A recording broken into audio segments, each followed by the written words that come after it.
ELLMEnet. Recording in progress. I'm happy to open our second webinar, focusing on mixed or not to mixed languages in preschool education, and we will listen to practitioners' voices around the world. But before we will start our discussion and we'll invite our guests, I would like to present you again our team that is engaged in promoting early language education, multilingual education all over the world. This is an amazing team that actually works as volunteers and inspired by need to share knowledge and practice to promote our knowledge and best practices and to encourage practitioners, policymakers, and researchers through all over the world to work together in order to promote early multilingual education. So I'm as a chair of this meeting. My name is Yo voy a matar esta gente. I'm as a chair of this meeting, would like to send to our team who organized this event. And I'm grateful to discuss today with all of you the issue of combining languages, using a number of languages simultaneously, maintenance of the first language and acquisition of the second language, of a novel language. We will discuss these issues with regard to contexts, specific contexts that educational background will be presented. We will discuss this question about mother tongue and use of mother tongue during instruction in early multilingual education with regard to language models or programs, with regard to ideological orientations of each bilingual or multilingual program, with regard to children's home language background, program structure, and evaluation. So today, I'm excited to invite you to discuss two main questions. What are the challenges in the programs in terms of supporting children's home languages and instruction in a novel language? What are strategies and resources to promote multilingual education? These issues will be discussed today by our speakers who are acknowledged professionals in multilingual education. And we are very happy to start our first webinar this year from giving a stage to practitioners. Practitioners who are also evaluators, who are also leaders, who are also initiate new programs and new projects, who lead multilingual education. So I'm grateful to our speakers, for their willingness to share their practical experience and insights today. And with this introduction, with what we are going to discuss, I ask you give your full attention to our first presenter, Álvarez-Cofiño. A bit about Angela. Angela holds a degree in English teaching and PhD in English studies. She has been teaching English as a second language in early childhood education for 25 years. She works in Spain in CLIL and bilingual education in early years. She also lectures in many courses, seminars, and conferences. And she has been awarded several national and international prizes for quality and consistency in her work in bilingual education. Currently, she is affiliated with Nebria University and teaches in the master degree on bilingual education. So, Angela, the stage is yours, and I'm also grateful you for helping to organize this meeting. Please. Thank you, Mila. Well, good afternoon, everybody. Sorry about this voice, but I just came from my school right up to the webinar. So I've been the whole morning fighting with my 3, 4, 5-year-olds before coming here. Well, to mix or not to mix languages, my first statement would be that without mixing up both languages, in this case, well, first just to create a context. I work at a school in the north of Spain. It is a state school, and we start introducing English as a second language from the age of 3. Children in Spain can start school at the age of 3. They are kindergarten, sorry, but they are part of the education system, all right? Some children come from kindergartens before entering school. Some others come straight away from home. So we have children from all different kind of backgrounds. We start introducing English at the age of 3, as I told you before. We have, depending on the region of Spain, we have different models. But in my specific case, in my school, we have 2 what we call English shower sessions with the 3-year-olds twice a week, just for 30 minutes. And then we have 2 sessions, 45 minutes each, with the 4 and 5-year-olds, right? So as you can imagine, when children start school at the age of 3, because they start in September, some of my 3-year-olds are even 2, because they can start school. You're right, the same year they're becoming 3. So some of my kids are still 2, because they will become 3 in November or December, or the end of October. So they are babies, okay, toddlers. So to mix or not to mix the languages, for me, that is not a question. It's imperative. That is, I need to mix languages from the very beginning, because once I read that the mother tongue is the language of emotions.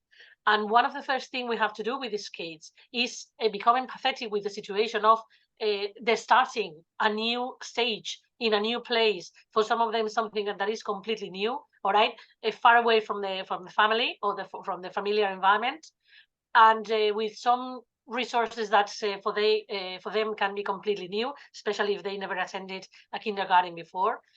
And the only way to approach this, some of the kids start school crying. Some of them are still crying after 3 weeks of school, right? So we need to empathize, and we need to get emotional with them, in the sense that we have to share their emotions, see how they feel one day or another or another. Some day they can come crying, they ask for mommy, so we have to act as mommies and families. Some days they come very calm, some days something happens and everybody starts crying. So it is very necessary for us to use both languages at the same time. What I try to do always in my sessions is to expose my kids to the majority or the most possible time to the foreign language, all right? That means that I always speak in English to them. I always address them in English, but that doesn't mean that when it is absolutely necessary, because I see how emotionally they are feeling, I would switch onto the mother tongue if it is necessary.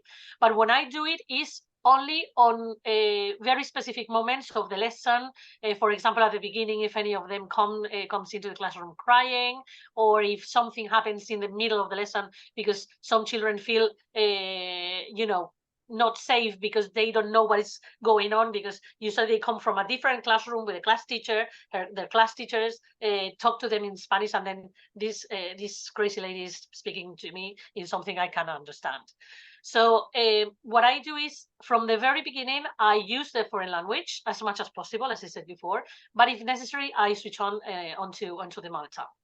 What I always do for them the first thing I do when they are 3-year-olds, they come to my classroom and they have a special greetings, okay? So at the door, they can choose for a special greeting, and depending on the mood or depending on their feelings those days, some of them prefer a hug, some of them prefer a high five, some prefer just shaking hands. But it's a first approach that I have or that I make with them, for them to feel, you know, welcomed into the classroom.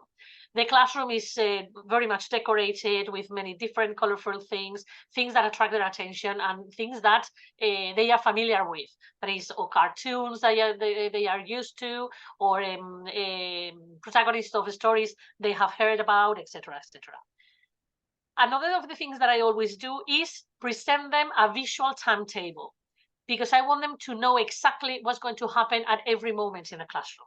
All right. So I present the visual timetable. Since it is visual, I'll say it in English, but I present, okay, we're going to do the assembly, then we're going to do the register, who is here, who is at home, etc. I'll explain it. If anybody asks me, I don't understand this, or what is that, or I see faces, then I can change into Spanish in some points, because some of the things are easy.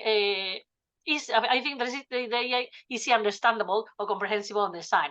For example, the word assembly is quite similar to the word in Spanish. So for example, I don't have any problem with that, and I don't have to switch on into the mother tongue. But some other things that probably are new for them, like we're going to work in phonics, or about phonics, and say phonics, sounds. So sometimes if necessary, I switch on, sorry. The majority of the times in my personal experience, when I have to translate language or change the language into the student's mother tongue, is because they don't feel comfortable in class, or because they feel sad, not comfortable, but sad, especially when they have to part away from mom and dad, especially on the first sessions in the morning. That should be, or that usually are the most crucial ones. All right. Then once the day develop, the children feel more in the classroom. They feel more, integrated, and they almost forget about mom and dad. So another of the things that I do all the time is encourage them to use the little language they go acquiring little by little. Okay, our sessions are very short, so we concentrate a lot of input in those sessions, and I do a lot of recasting and paraphrasing and modeling. See, if they answer something in Spanish, I recast in English for them to start learning the sounds or hearing the sounds, etc. And one of the things that really amazed me about the little ones is that from the second time you repeat something to them, they absolutely grasp it. For example, my first class with my 3-year-olds was on this past Monday. We started working on the classroom, the colors of the classroom, numbers of things they could find in the classroom, and almost everybody learns the colors just in 30 minutes. That is only by repeating the colors sometimes and showing, of course, a lot of visuals. We have a lot of manipulatives, a lot of visuals, a lot of things that they can see at the same time they learn the language. They are learning very quickly, and the colors, almost everybody understood and saw the colors, because and learned the color, or acquired a little bit of the colors without having any prior knowledge of the language. Because one of the things that I have to say is that any of my 3-year-olds, for example, knows anything about English at all. Okay, 4 and 5-year-olds do, because they had English previously the previous year. So with the 4 and 5-year-olds, we progress faster. As regard 4 and 5-year-olds, for example, the amount of mother tongue that I use diminishes a lot. Every year it decreases a lot. All right, so with the 4-year-olds, I have to use less mother tongue, and with the 5-year-olds, even less mother tongue. And in 5-year-olds, for example, I'm able to do the whole lesson, the whole session, 45-minute session in English, without having to use the mother tongue at any time, because they have been, exposed to English since they were 3. Now they don't have these emotional moments of missing the family, etc., etc. They are more integrated in the school. So what I also teach in year 1, and obviously what I perceive is that from the beginning, when they start pre-primary until they get into primary, the amount of mother tongue that we have to use is decreases year by year. Obviously, children mix the languages, of course, because they don't master the English, they don't even master Spanish. So it is obvious that they mix the languages. But what I'm getting and what I see is that the little language that they are acquiring year by year, they mix up both, that is, they mix English with Spanish, but they start building or making full sentences where they start putting into those sentences the English vocabulary or the English language chunks that they are learning, like pásame the blue crayon, or today Marina está llorando. That is, they mix both languages, but they start in using all the structures and all the vocabulary they are learning. So in my opinion, just to finish, because I want the rest to talk, yes, to mix both languages, especially the younger the children. I think it is necessary to mix it because of these emotional reasons that I said. But in my personal experience, it is absolutely possible to do a whole lesson using the second language and not having to switch the code or trust language all the time or the majority of the times. From time to time, it will be necessary, okay? But again, I insist, if we do a lot of scaffolding in the sense of recasting, repeating, modeling, showing or using a lot of visuals, a lot of manipulatives, experimental things and experimental activities and tasks that they can see and understand what they're doing. The use of visual timetables where they can see what is going to come next. First assembly, then register, then phonics. So this kind of routine that is very important for the primary children. It comes a moment, even with the 3-year-olds, in which, for example, with a visual timetable, there's not necessary to translate anything or to switch into the mother tongue, because they see it visually and they know the language and say, now phonics, so ahora phonics, yes, now phonics, and then story. Things like that they little by little go learning. And as I said before, once I meet them again in pre-primary 1, I don't have to use the mother tongue a lot. So mixing both languages, yes, the younger they are, the more necessary. But as they go progressing in the second language, I think that we can reduce, because they are able to understand the majority of things. As regards the production, obviously, it is necessary that they mix both languages because they don't master any of those when we talk about very young learners. Thank you, dear Angela. Thank you for sharing your experience, rich experience with us, with English. I forgotten to remind you or to tell you that we are at least for 3 continents now. So we are from United, so North America, Central America, Middle East, and Europe. 4 continents. Okay, I'm not so good in geography, but I counted it this way. Okay, so and our participants also coming from diverse background and diverse geographic context. We even have people who joined us from New Zealand, from Australia. So welcome. We are very happy to connect continents and ideas. And we are also happy to disagree with opinions that will be presented today. So we'll continue. Each presenter will present his points of view, his experience or her experience. But then we will have 15 minutes for discussion, for questions, for questioning, for arguing. We are not going to agree with everything. So please write down, even in chat, your questions. You are encouraged to do it during the presentations. Thank you so much. And now the stage will be of Sara. Sara, just a moment. One moment. I'm going to present you. Sara Arranz is currently an assistant principal with District of Columbia Public Schools.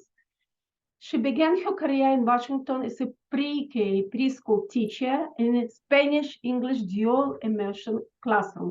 So we have here context of Spanish-English dual education. Sara was a City Bridge Education Innovator Fellow, and she participates in different kinds of programs that encourage leadership and innovations in education. Recently, she graduated from Georgetown University on 2 programs, Equity and Excellence for English language learners, and Leadership and Innovation programs for assistant principals. So we are very happy that we have principals today who are actually policymakers, not only educators, but also policymakers. So your perspective, your and Michael's perspective of policymakers will be very interesting to share today. Please, Sara, the stage is yours. Hola, buenas tardes. Hi, everybody. I'm a proud Spaniard who lives in the District of Columbia. I live in the capital of the United States. Mila shared my story when I came to the District of Columbia, but I'm a proud Spaniard who taught in England for 5 years. Then I moved to Spain and I lived in Asturias, my happiest place in the entire world. And then life happened because we don't have more than 10 minutes. And I ended up to come to the United States. I always say that I came as an ambassador of the Spanish language. I am a true believer that the future of Spanish is in Latin America, not in a country of 45 million people, but in a continent of 300 million people. All About Me is about mixing languages. The history of the United States and the history of Spanish in the United States is, at the beginning, it was like kind of forbidden. You were not allowed to speak Spanish. It was a lot of controversy about that. So when I came, I noticed that, I needed to be observant. I needed to be a learner. That's what I'm enrolled in multiple opportunities. I'm very grateful for these public schools offering those opportunities. I hope I can share some light about what I've done here. I'm the assistant principal. Assistant principals is more like, a vice principal.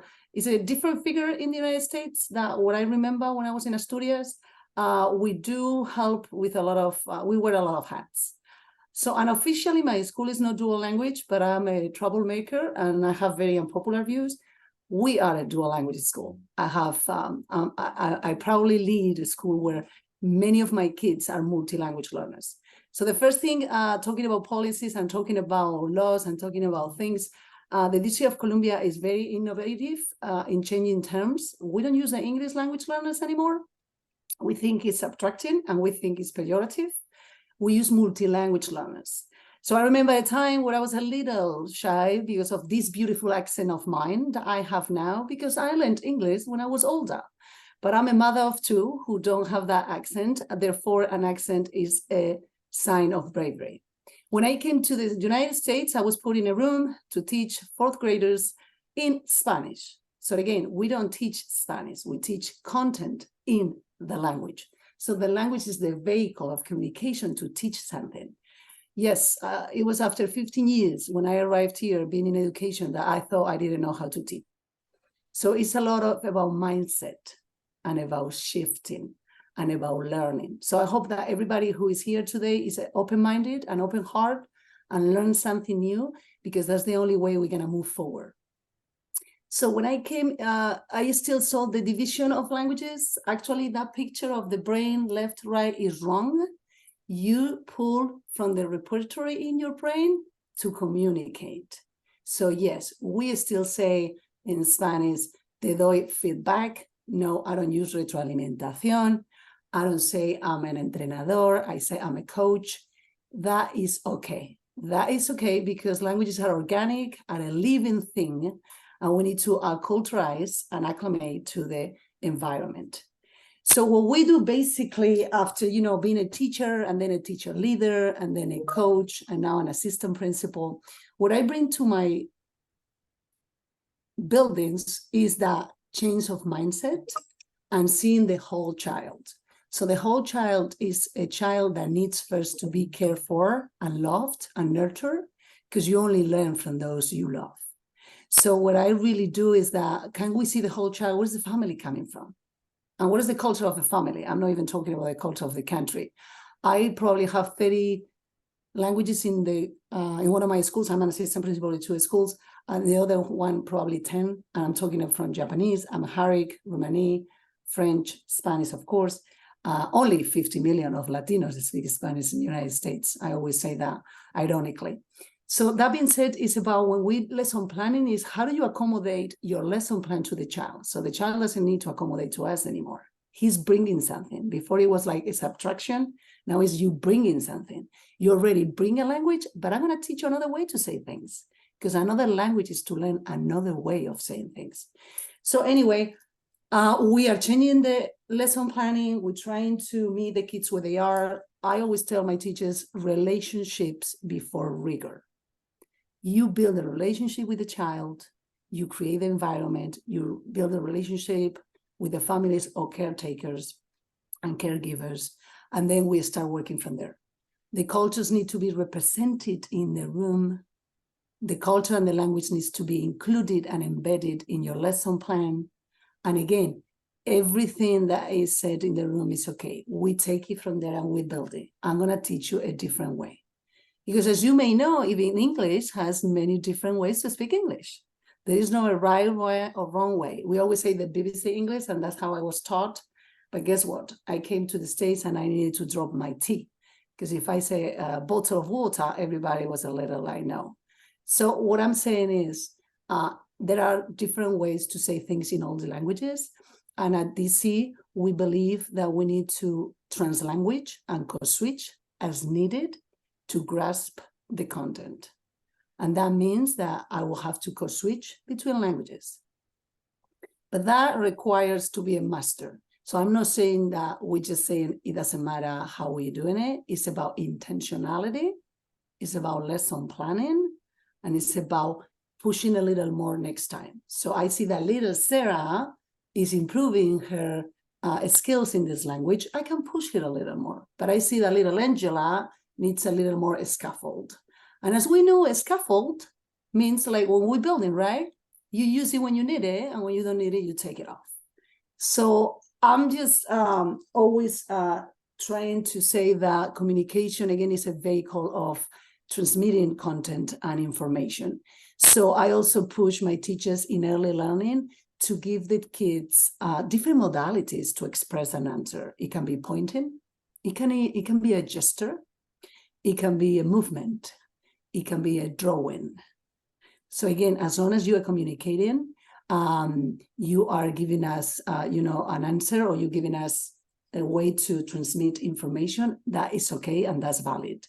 That made me, start working very close with the special needs teachers. And I hope that this interest is as interesting to you as it is to me.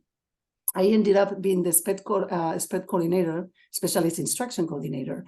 And I learned so much about how fine is the line between those kids who are not verbal.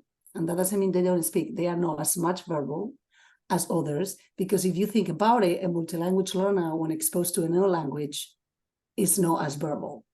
Therefore, we started using a lot of gestures, sign language, a lot of similarities, boards, pointing boards, many visuals, intentionality when we put print around the room, because sometimes we go to these Pinterest rooms, room, door, window, and sometimes I really push my teachers thinking like, do we need to really put door for 3 months where it says a door, or maybe we need to restructure the printing and think a little further.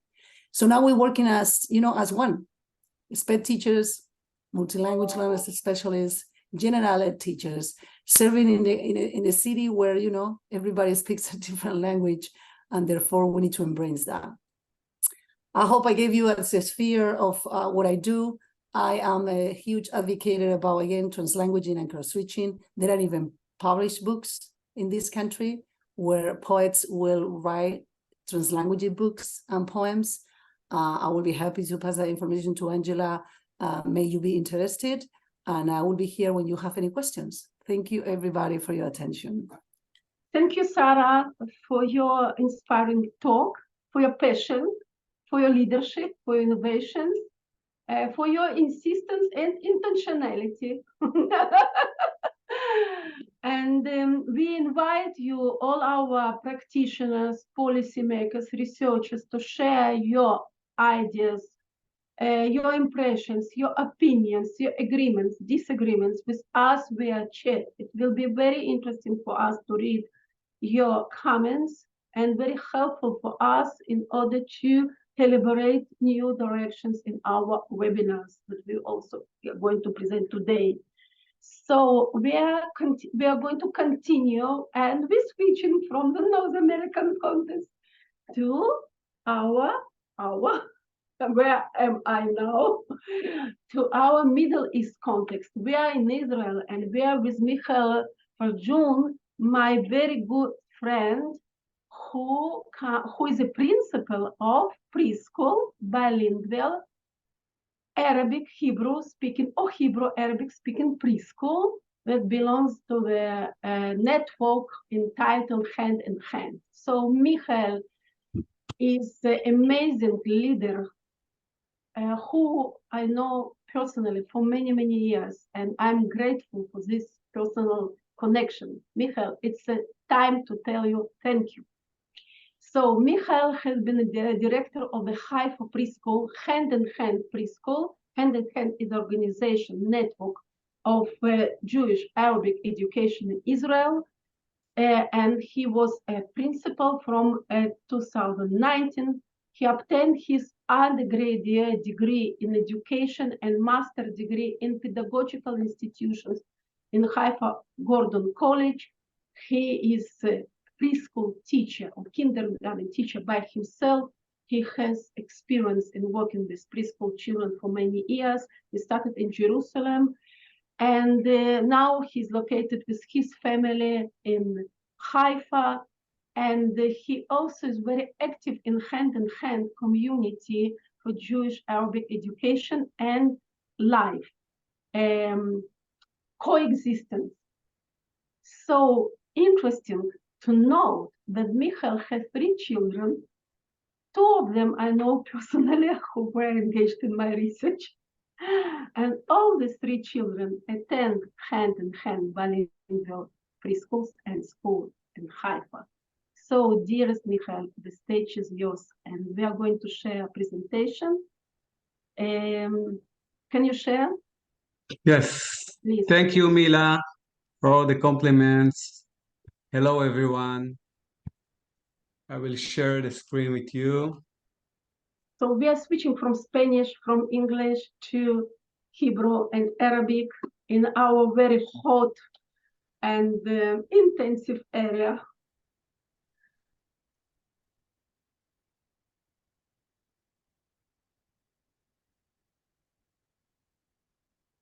So, hello, everyone. I'm Michael Farjun from Haifa, Israel. And I'm the preschool director of the bilingual kindergarten in Haifa that belongs to Hand in Hand. Hand in Hand is the organization, non-profit organization that building. Michael, we don't see, we can't see the presentation. Sorry. Would you like Sujud to share your presentation? Sujud? Can you see it now? We can't see it. Okay, now it's okay. Perfect. Okay. Perfect, yes. Great. So I've been working from to Hand in Hand from 2012, and Hand in Hand is an organization that runs 6 schools around Israel, shared school for Arabs and Jewish kids from the north to the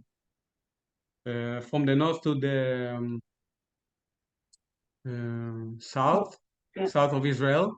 And let me start with the presentation so I can be more. Okay. The historical background of Hand in Hand. In Haifa, we started in 2011.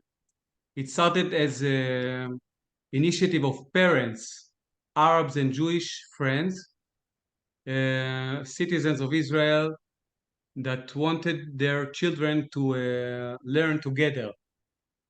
I don't know if you are familiar about the Israeli education. It's segregated. It means that the education system in Israel is segregated, and you won't see Arabs and Jewish kids learning together in the same classroom.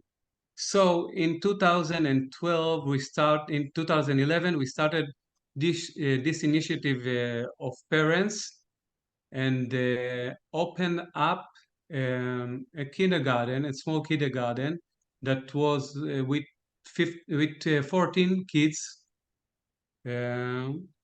friends, and now we are having 6 kindergartens with 110 kids only in Haifa, and those kids that began 11 years ago or 12 years ago are now in 6th grade. They grew up into primary school and then to 6th grade. So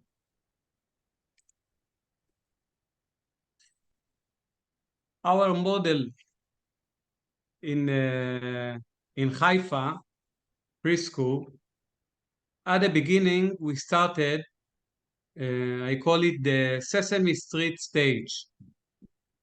Everyone spoke with the other in his mother language.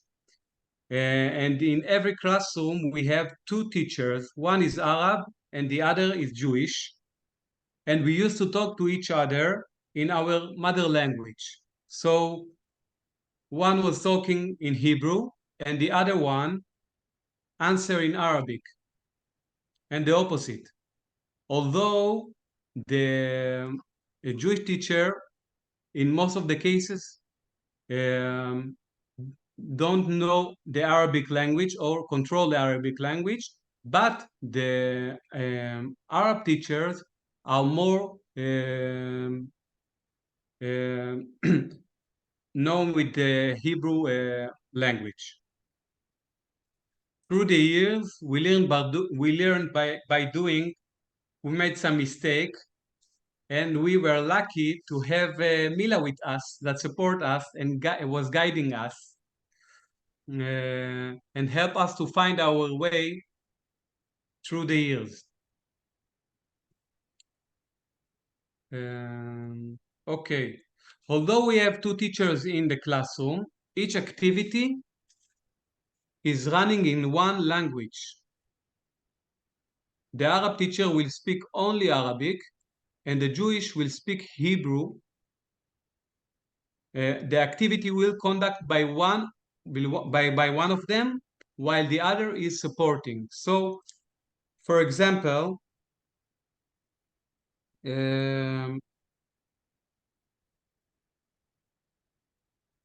each of the teachers prepares an activity on the same topic. It could be fall, family, weather, and more. And the children rotate in small groups, experiencing in one day 2 separate activities in 2 separate languages. So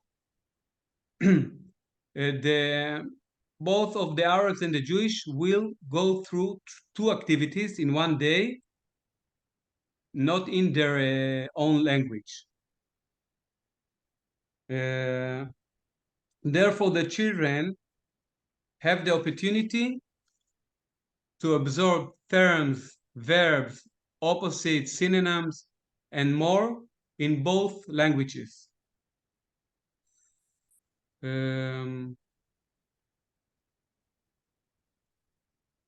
Okay.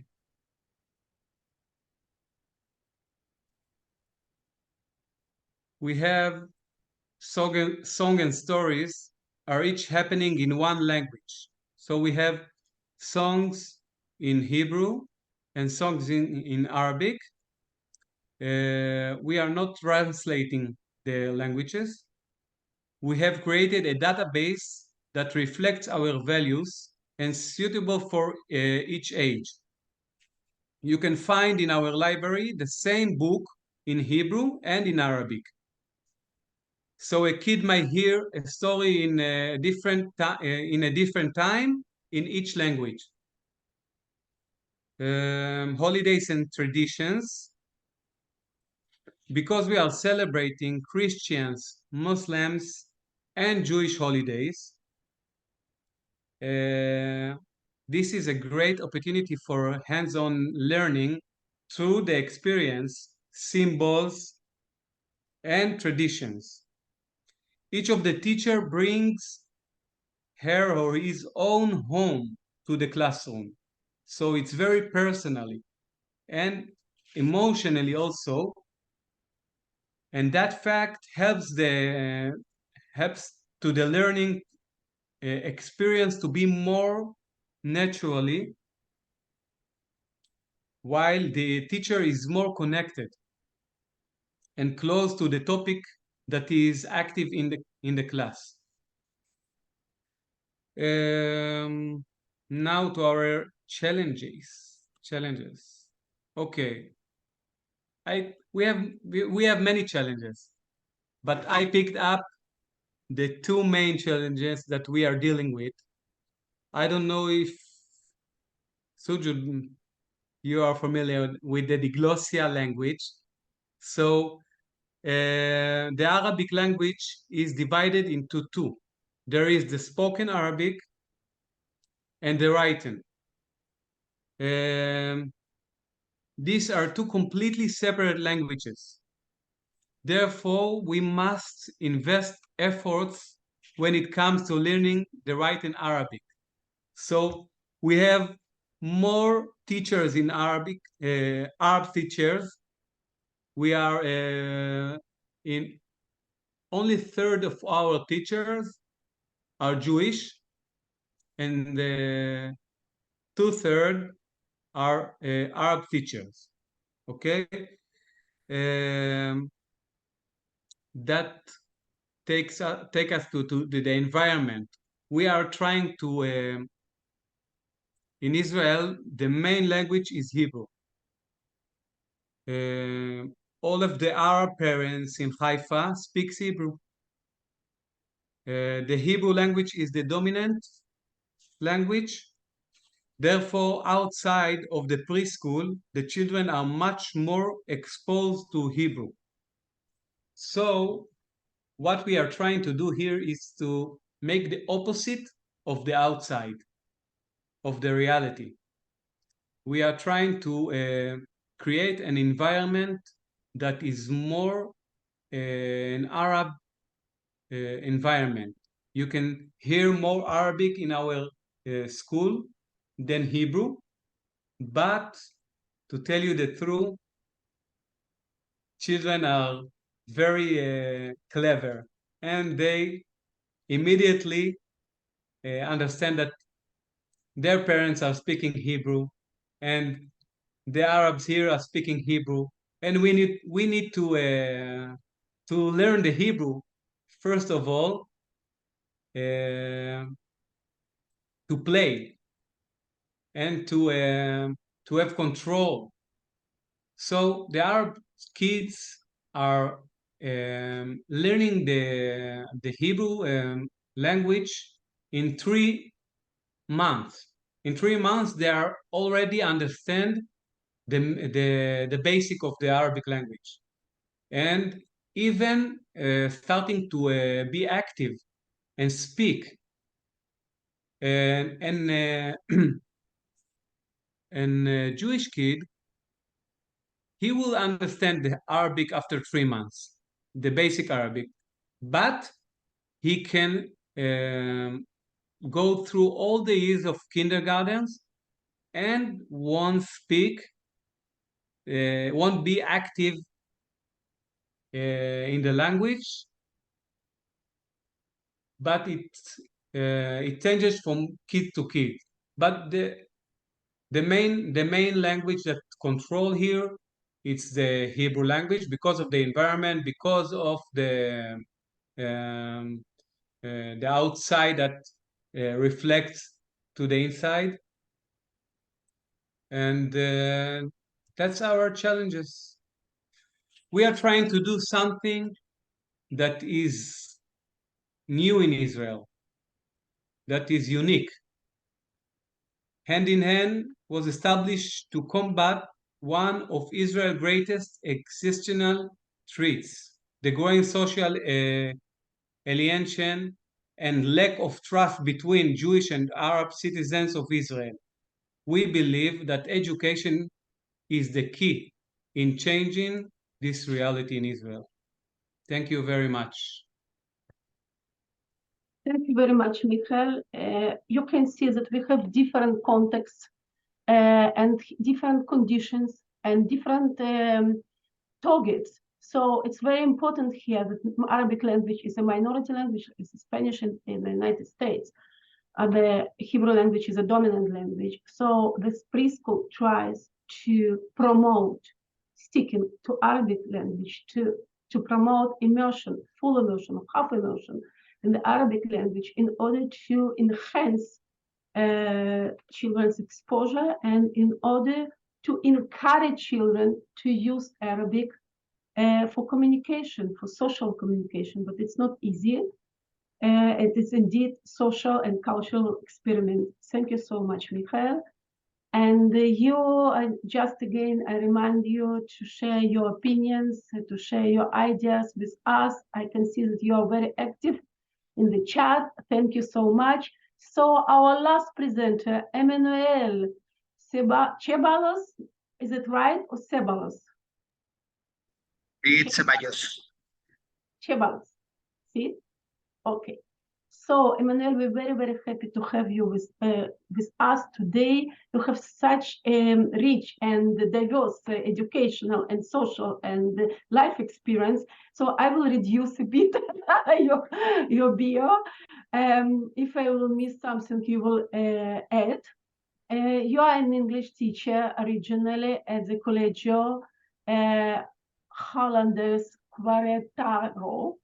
And you have diverse experience with teaching English for diverse populations. And interesting is that you started like from preschool, Dalit preschool in Mexico, am I right? And you also have experience with adults, a fascinating experience with during pandemic context, teaching adults English via online, and now you are a coordinator of the English teaching of adults, and also from 2021 you came to Mexico from other city, I don't know what city, and joined the Collegio, and you are English teacher for 5th graders, and as I understand also for younger children. So you promote collectivistic approach, methodology, to create exciting virtual environment, mock trials, to use media and to use diverse platforms, multimodality in your efforts to promote English in a joyful and meaningful way. So the stage is yours. Thank you for joining us today. Hey, hi, everyone. Yeah, as you said, I started working with kindergartners, with preschoolers. The funny thing of all of this is that I didn't want to be a teacher when I started studying. So I wanted to be a graphic designer, but here in Mexico, that is very expensive. So I have to go to plan B, and then I decided to study English. I always like the language and used to listen music and watch TV series and else. So when I started studying the language, I didn't know what I was going to do. But then I started working. I mean, like looking for an opportunity working, and I started working in the kindergarten I used to study. So my boss, and at that time, that my teacher, was the one that showed me how to work with the kids. I don't only get focused on the goals. Well, I mean, I focus on the goals about what I want them to learn, but the journey is the funny thing that I like to perform. I like to work with the kids that they have like this experience of the language, you know, that they have fun playing, they have fun working, they have fun getting all these new stuff for them. Here in Mexico, there are many schools with many familiar contexts that some families don't speak English, but some others do. I used to work on schools from families that they just want their kids to learn English because I used to live in a city very close to United States. So the English language is like something that they have to learn or they need to learn because if they want to get a job when they get older, they're gonna need the language. So I started taking all these games that I found on the web, and I forgot what I was gonna say. I focus on that now. You know, the kids have to be fun. Have to have fun, and I'm sorry, I'm very nervous about this. What I want to say is that the kids. Oh my gosh, I'm so sorry. I'm in the school right now, so I have the kids all. I mean the people around here. Great, it's natural environment. We are talking about natural environment. Yeah, there are a lot of kids outside.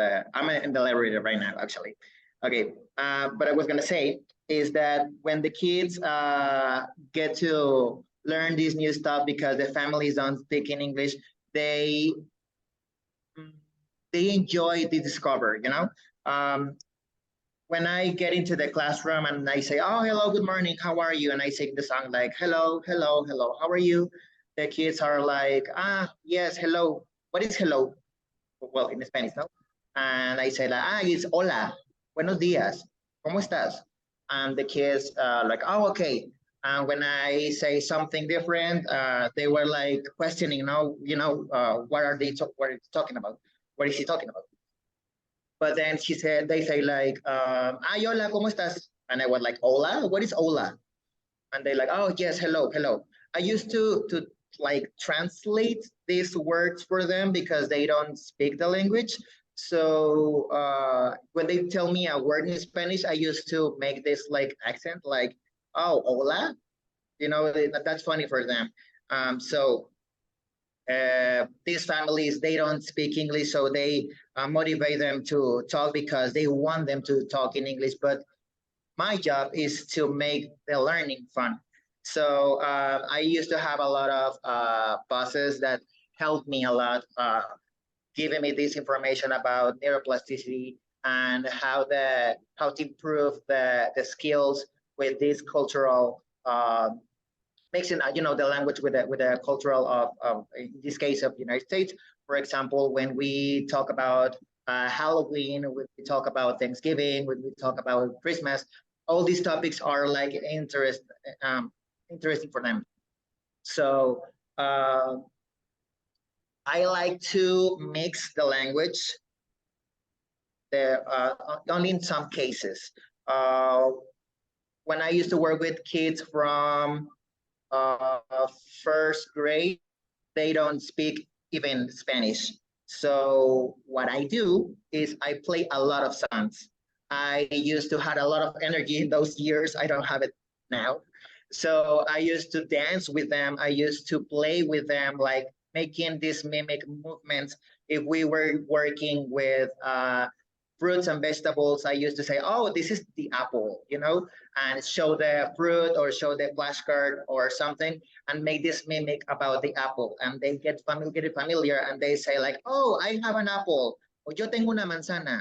And they ran to the lunchbox and came back and showed me the apple, and maybe they don't recognize the word as at the beginning, or they don't know how to pronounce it, but they recognize what I'm talking about by listening and by watching and by touching.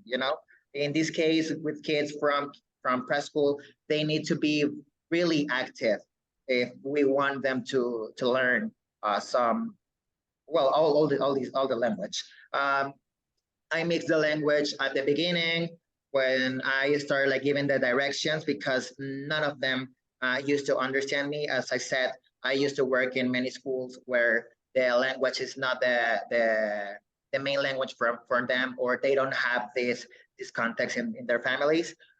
So I need to mix the language. I give like the directions from the classes or from the activities at the beginning, and then I'm starting as I working on the activity. I started to mention these little phrases for them, and then they recognize the directions. You know, the first thing that I learned is the directions of the classroom. For example, when I say write, I used to make the mimic of write. When I say draw, I make like the mimic of a cloud or of a tree, you know, something that they recognize as the action.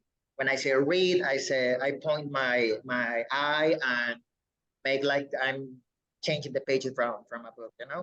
So those are the first things that I show them, that I teach them, to cut, to paste, to color. You know, when I start with this, then as we advance, as we move in this course, they start to identify the directions. So when they identify the directions, we can work on the activity. If we are working with the zoo, I play the song about the zoo. I get dressed as an elephant. There was once at a time that I got like these roll papers for toilet paper, you know, and I paint them with color gray, I think, or purple, I don't remember. And then I use some plates because I improvised the class. I use some plates at house and put them on my ears, and I was like, "What animal am I? Oh, you are an elephant. Oh, yeah, that's right." No, you know. So then I like to work with the kids, like as I said, with this methodology that I want them to discover by themselves. I want them to be the main characters in this learning. This is why I love to work in this school, because this school lets me play with them instead of teaching them, you know, like grammar or the language or the spelling. You know, I'm playing with them. We're playing with this all materials that they have around them.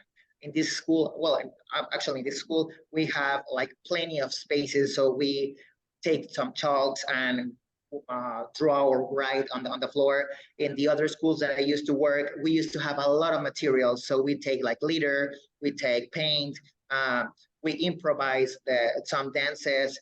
When we used to work about playgrounds or parks or places in the city, we used to bring some materials, like some toys. You know, the girls used to have these Barbie houses, so they brought them with a slide, you know, and we make like the mimic of the slide. We cannot go outside. We couldn't go outside because it was raining by those times. By that time of the year, it was almost midsummer. So we had to improvise inside the classroom. We take this paper from the classroom and we make the you know, the slide with 2 pencils and a little bit of tape. So I give all this game as a game, but using the language as the channel, you know, not teaching the English as I want, because I want to teach like grammar and all this stuff. But when I began in preschool and on all of them, I used to play. So I think playing is very important. Is like the way that the kid gets involved into the language. That was in my case. I started learning English because my teacher was very active. So I do that with them. So, but when they don't understand me, that's the difficult part, you know. I get focused also on emotional stuff. During this pandemic, I saw many kids. I saw that many kids didn't have this like self trust in them that makes them want to practice, you know, because they were just sit and watching on the computer, watching a screen. Some of them used to work with their cell phone, so it's really difficult for them and I used to talk in Spanish. Some parents used to get angry because they were like, "This is English class. Why are you talking in Spanish?" But I was like, sorry, we need to close your closing sentence summary. okay, sorry. To continue. Excuse me. Okay, thank you. Summary. Bottom up. Okay, thank you. I think we all inspired by your passion. We all would like now to start playing with children in language. And it's amazing that you are so engaged and you feel like a child by yourself when you start playing and transforming and use multimodality and use the body language and use gestures and international language, international science. Thank you so much. So, dear presenters and dear participants, we are opening for discussion, for questions, for arguments, for hesitations.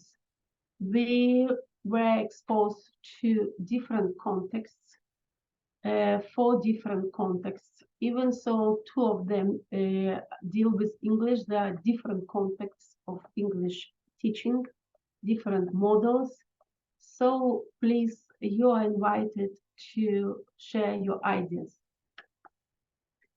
Raise your hand. Or to ask questions.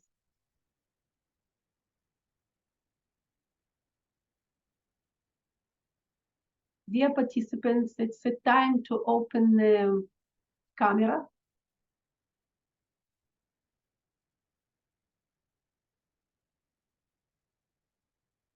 Please. Thank you. And to see your smiles, to see your faces, to see your encouragement, to see your disencouragement. Please, practitioners, policymakers, researchers, we're all, you know, most of us are researchers and practitioners and teachers, teacher trainers. So we are both in both positions, dual positions, and we have dual perspectives or maybe trial perspectives. Please, you're welcome.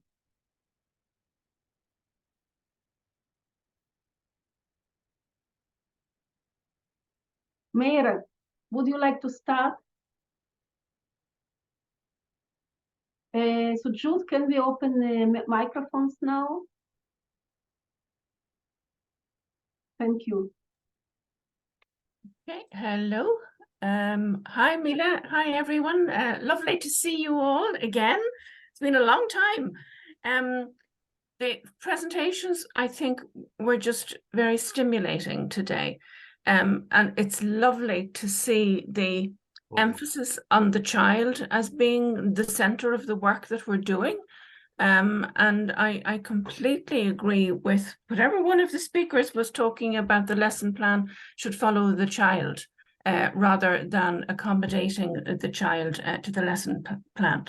I know that the situation here in Ireland is very, very different to that of the many different situations we've been hearing about around the world.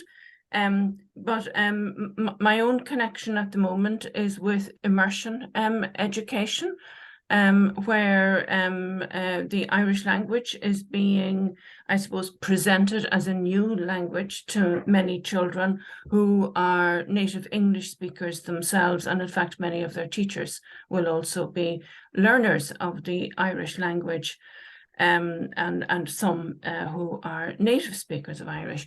And we try and encourage as much use of Irish as suits the child.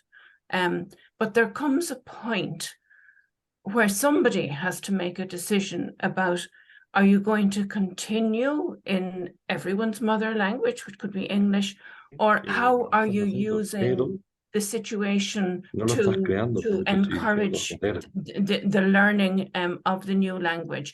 And without trying to use negative words, it's how to contain the use of the mother language when we're trying to encourage everybody to participate in an activity through Irish, to learn the Irish that goes with that activity, always accompanied by visuals, gestures, facial expressions, the play that our last speaker was talking about. So I'd be very interested in hearing the views of the participants and of the speakers about managing the amount of the mother tongue that you think is useful in a child-centered way to encourage the learning of the new language. And I know we're talking about very young children. In Ireland, we'd be talking about children from 2 and a bit to 5 in quite informal settings there. Ya nos toca. Thank you. Vale. Would you like to address participants, ratio between languages? You know, Mary, your context is very close, even so far, so close to our context, Hebrew-Arabic context, because we also try to promote minority language or language that is not used, minority and not used, frequently used by the dominant, like in English, in the Irish context, English speakers, even with Irish origin, who use daily families just English. Yes. So we're talking about immersion and encouraging children to use Irish or Arabic in our context. More Arabic, more and more Irish. But as you stressed, one size does not fit all, and child's interest and child's emotional adjustment, emotional development, social-emotional development is our priority, and not language, actually. Language is the environment to create child's well-being. So, dear friends, who else would like to share ideas, comments, suggestions, questions? Please.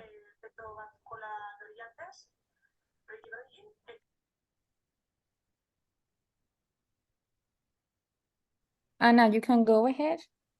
Thank you. You can hear me? Thanks. Okay. Yes. Hello, everyone. Very happy to see you all again. Now we have switched on the cameras again.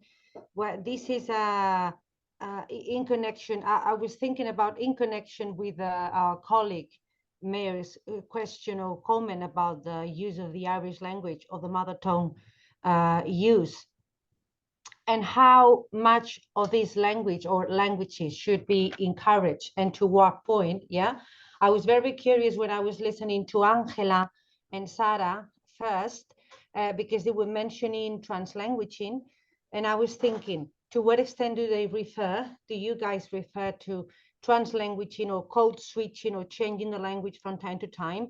Or you had in mind a model of pedagogical translanguaging? I mean, where you could encourage the kids to be like comparing somehow the languages they have at their disposal, so that each language is enriching the other or the others in a multilingual context. Thank you so much. It is just a question. Shall I answer? Because Sara has to go because some of the teachers required her. It's not at least here in Spain, because the kids are learning the language. We cannot talk about the translanguage in pedagogy. It's more like code switching, especially when those emotional moments or at the beginning of a school year or when introducing a new language are necessary, more than a whole translanguage in pedagogy, because I think that these kids are very, very young to understand probably all what is behind this kind of pedagogy, translanguage pedagogy. The main or the most important thing I think is that kids feel comfortable and safe in class. All right. Yeah. Both physically, emotionally, and especially when they are exposed to a language that sounds completely different to them. right? So this is why I also agree with Manuel and Mike and Michael. Playing is the key, is the core of the whole early childhood education. And through playing, through doing lots of experimental and hands-on activities, they learn the language in a very natural way, because nobody's telling them you have to learn the grammar, you have to learn the structure. So I have my little ones using present perfect and future.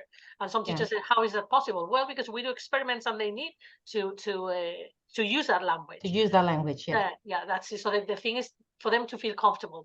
They are going to mix the language, obviously. We will have to go switch at the beginning, of course. But again, it's for more than anything, is for an emotional reason, I think, that for them to feel comfortable and safe. Thank you, dear. Thank you. Anybody else? Comments, questions? We are good. Please. Yeah, dear Mila, I was going to add to that Angela was saying that in a foreign language context, as it is ours and the one I research on, this is even though more important, because the language is really, foreign to the child, so they really need to feel comfortable so as to use it. And I know many teachers, and for many years we have been taught as English foreign language teachers that we should teach everything in English. Do not speak a single word in Spanish. Spanish is not allowed in the class. And this, with early childhood education, and of course with older children, okay, but with early childhood, in early childhood education, this is a nonsense, because what we really want is the well-being of children. And once you get that, you will for sure, the kid will be so engaged in the activity that they will develop the necessity to speak in the language. So what you really need to think as a teacher is not how much English I speak in my class, but how can I engage my kids into activities that are appealing and emotionally, important for them, because then they will develop the language, because they are using it for something that it is useful, fun for them. I'm sorry because I was late. Kisses. It's great that you're with us. I never mind late. You're never late. So additional questions, comments. Actually, Angela, would you like to summarize briefly our discussion, and then we have some very important announcements for all our participants. So please stay with us another couple of minutes. Angela, please. Right, just to wrap up what has been said there. Mixing, yes, but whenever it is absolutely necessary for the children. So code switching in a multilingual classroom is something absolutely normal. And again, because we have to take into account our students' emotions and emotional state. As far as Sara also commented, mixing up both languages is updated.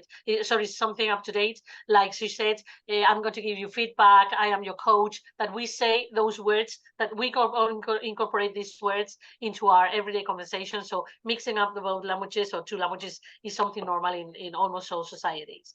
The importance of accommodating to kids' needs, that is the kids or the children being in the center of the teaching process, and taking into account also the cultural background and their linguistic background. And something that Sara didn't mention it, but I saw that when I was in the States with her, is how much importance they are giving now in the States to the mother tongue of each student. That is, for them, they are bringing up the importance of students keeping the mother tongue, not only the dominant one. So the need of code switching and translanguaging whenever necessary, especially when teaching content to children to make sure that they understand the information. The multimodalities to be used in the classrooms and the different kind of resources, visual, body language, body gestures, etc.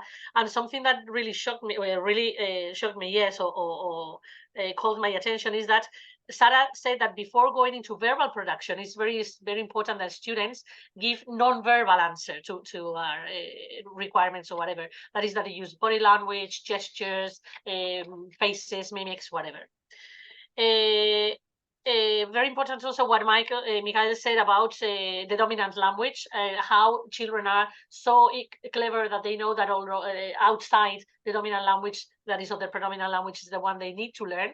But even though they learn the second language very quickly, quite fast, because knowing a little bit of or having some notions of Arabic in just 3 months, that's absolutely great. And also what Manuel talked about is the importance of finding topics that can be attractive for children, all right? And then engage those topics with a lot of role plays, playing theater, doing theater, drama, the songs, dancing. That is helping the children learn a second language in a more playful possible way, because at the end of the day, that is the way in which they are learning in early childhood education. So learning the second language through play is also possible, because it's part of the natural way of learning. Those are the main conclusions, Mila. Thank you so much. Thank you for such comprehensive conclusions. I think we received a lot of support for our ideas.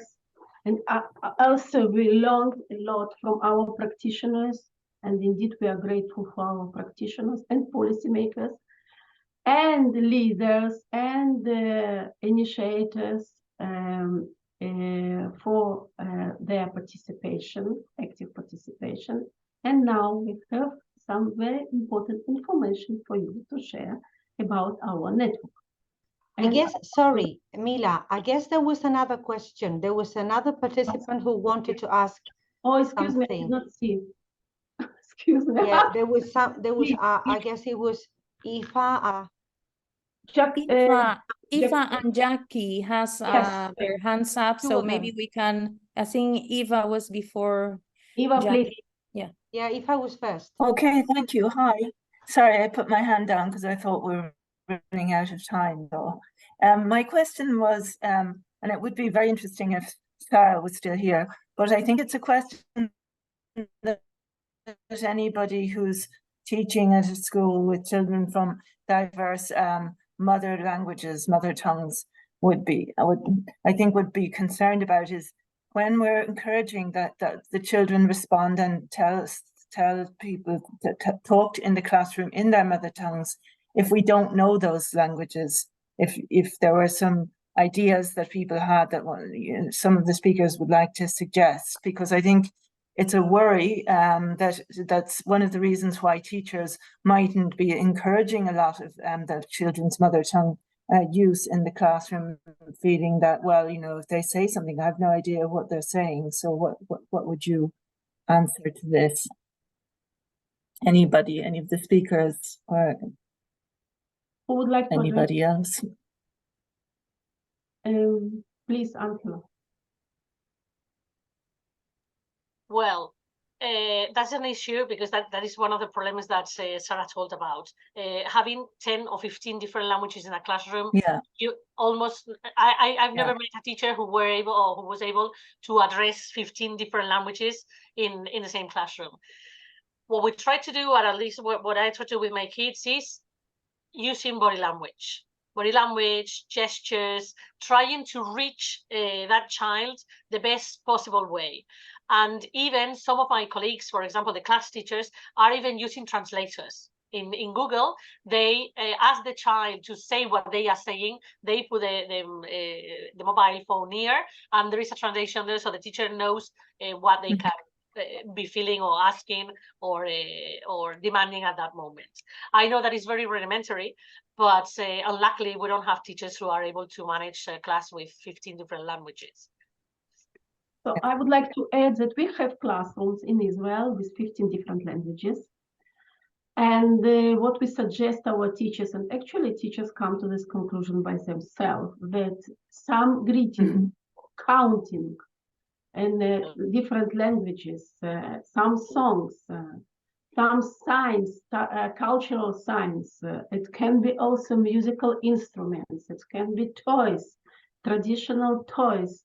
Some objects that are closely related to child's mind, body, and soul are very, very important to break ice and to create a welcome environment. And we don't need to learn by heart all songs or to take course in the Ethiopian culture, for example. But we do, as educators, need to acquire basic knowledge about anthropology of this group, their cultural background, their cultural values, what parents think about education, how educational system looks like in these countries, and how cooperation or nature of relationships looks like in between teachers and families is acceptable and exist in the countries of origin. So basic cultural knowledge and basic language knowledge, linguistic knowledge, or what we call language awareness, is critical for educators who years after years receive children from very diverse backgrounds. We will discuss this population. We will invest our efforts and minds to raise this question about diversity in classroom for our next webinars as a topic. Thanks. So, Great. Thank you very much. Jackie, thank you. Jackie, your question, please. Hi, Dave Galer. Hello. My name is Jackie Dupuer. I'm the Irish Language Supports Coordinator with the Department of Children. And it's not so much, I don't have a question, just a comment. Firstly, thank you very much. I am after coming away with an awful lot of information from the worldwide perspective in relation to the topic to mix or not to mix, which is very, very topical for ourselves. We, like Maura mentioned, her focus would be on Irish immersion settings. And I too, that would be very much a focus of my work. But also we've recently carried out a survey to, instead of having a perceived idea of what the landscape of the early learning and care settings and what Irish medium provision is being offered or provided, we asked the question, so instead of are you a NENRA, what we would class an Irish medium setting here in Ireland, or an English medium setting, but we put in two extra questions.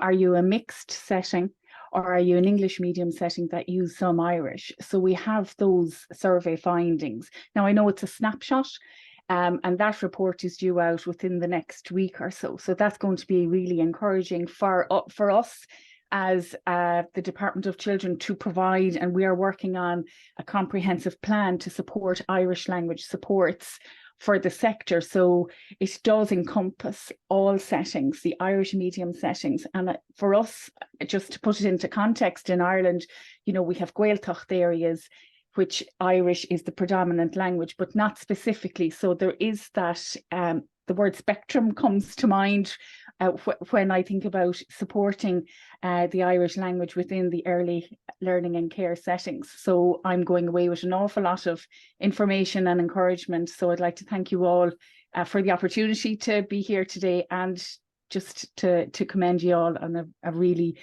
interesting webinar. Thank you all so much. Cormaguif. Thank you so much.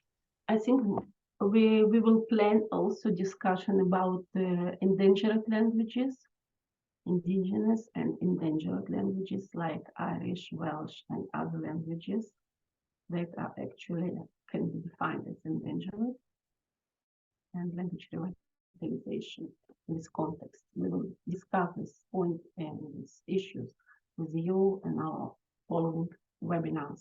Thank you so much. Other questions, comments, suggestions? So we are going to share our information with you, important information. Anna, please. We have two Annas. First of all, Anna. I think, as we are very lucky and Bea is here, as he is the chair, I think she's the one who is going to talk about the conference. Well, I don't mind anyway. Anna, thank you so much. Go ahead. And Sheila, because I was in another meeting, so I was not sure whether I was going to be able to be here today. So first of all, I would like to thank all the speakers and Mila for coordinating this. I think it has been a great webinar.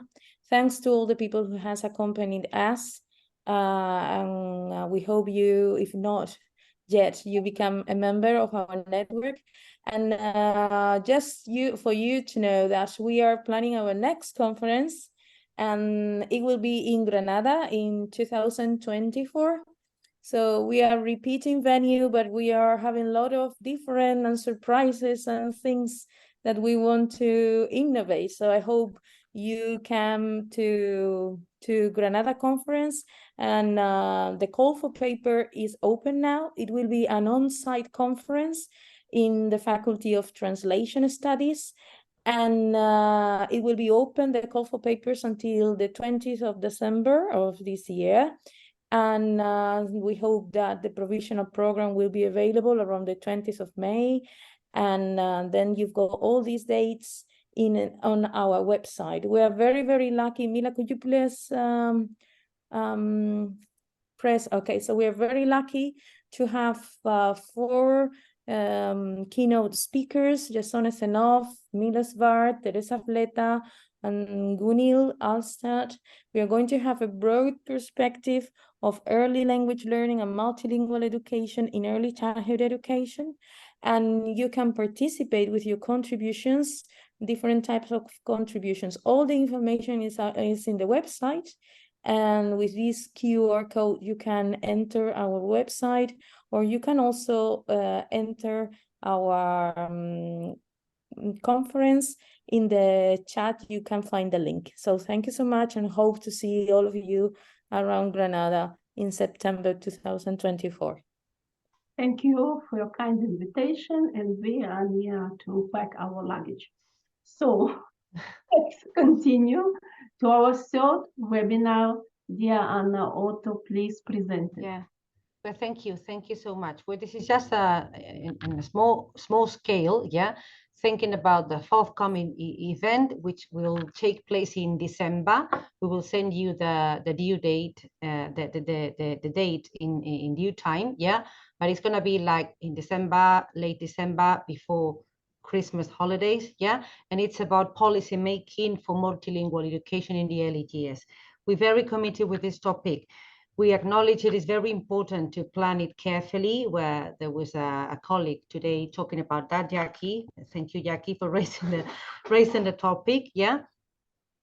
We believe that it is an important topic in its own, not just for the building blocks of future learning, and not just for as a predictor of later success, but as a right in its own, yeah, to prepare the kids very carefully, respecting their needs and their development, and for that purpose to be preparing them and thinking about early years language policies, what we're doing everywhere in the world, yeah. So we will announce it very, very soon. We just making contact with the speakers, and I hope you all join. Thank you.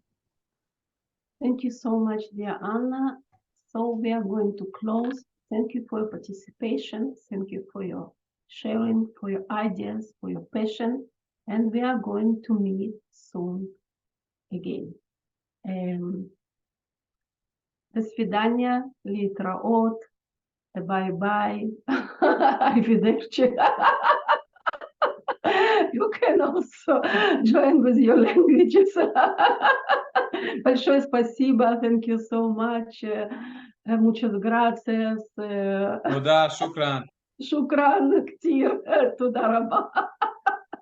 תודה רבה. Thank you so much for all participants, for all presenters, for your time, for your efforts. I know, Emmanuel, you need to go. Bye-bye. Meet you soon. Bye-bye. Thank you.